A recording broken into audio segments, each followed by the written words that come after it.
ছিল। আসলে আমরা এখন জানার চেষ্টা করবো দুই একজনের সাথে কথা বলে তারা আসলে এই সিরিজে বা এই ম্যাচে তারা কিরকম প্রত্যাশা করছে।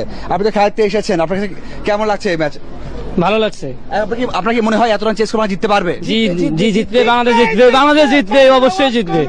আপনার কাছে কি মনে হয়? বাংলাদেশ ইনশাআল্লাহ, বাংলাদেশ বাংলাদেশ বাংলাদেশ। রোমানা, দেখলেন আসলে বাংলাদেশের কিন্তু সামনে কিছু অনেক বড় লক্ষ্য আছে, তারপরেও কিন্তু তারা এখনো আশা করছে যে বাংলাদেশ এই ম্যাচ জয় করবে এবং ভারতকে প্রথমবারের মতো হোয়াইট ওয়াশ করবে। জি রোমানা। মাঝার, আপনাকে ধন্যবাদ। আমরাও আশা রাখছি বাংলাদেশ আজকে জয়ী হবে। এবারে অন্যান্য সংবাদে যাচ্ছি। বিএনপি জামায়াতের সন্ত্রাস ও নাশকতার মামলাগুলো সন্ত্রাস দমন আইনে বিচার হবে বলে সংসদকে জানিয়েছেন প্রধানমন্ত্রী শেখ হাসিনা। তিনি জানান, এজন্য জেলা ও দায়রা জজদের এখতিয়ার দেওয়া হয়েছে। সংসদে প্রধানমন্ত্রীর জন্য নির্ধারিত প্রশ্নোত্তর পর্বে সরকারি দলের সদস্য শামসুল হক চৌধুরী এক প্রশ্নের জবাবে এই কথা বলেন। বাজেটের উপর সাধারণ আলোচনা চলায় প্রশ্নোত্তর লিখিত আকারে টেবিলে উপস্থাপন করা হয়। প্রধানমন্ত্রী জানান, যে কোনো ধরনের সহিংসতা দমনে সরকার বদ্ধপরিকর। স্পিকার ডক্টর শিরিন শারমিন চৌধুরীর সভাপতিত্বে সকালে অধিবেশন শুরু হয়।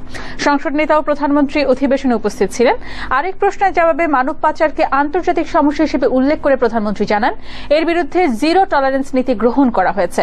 মানব পাচারের জন্য সর্বোচ্চ শাস্তি মৃত্যুদণ্ড ও যাবজ্জীবন কারাদণ্ডের বিধান রাখা হয়েছে। পাচারের শিকার বাংলাদেশিদের দ্রুত দেশে ফিরিয়ে আনা ও মানব পাচার রোধে সমন্বিত কূটনৈতিক প্রচেষ্টা অব্যাহত রয়েছে বলেও জানান প্রধানমন্ত্রী। ফরহাদ হোসেনের এক প্রশ্নের উত্তরে প্রধানমন্ত্রী বলেন, ভারতের প্রধানমন্ত্রীর বাংলাদেশ সফর ফলপ্রসূ হয়েছে। পরস্পরের উদ্বেগ ও অগ্রাধিকারের জায়গাগুলো তার বুঝতে পেরেছে বলে জানান প্রধানমন্ত্রী শেখ হাসিনা। নতুন বিনিয়োগের ক্ষেত্রে দক্ষিণ এশিয়ার বাংলাদেশের অবস্থান তৃতীয়, তবে 2014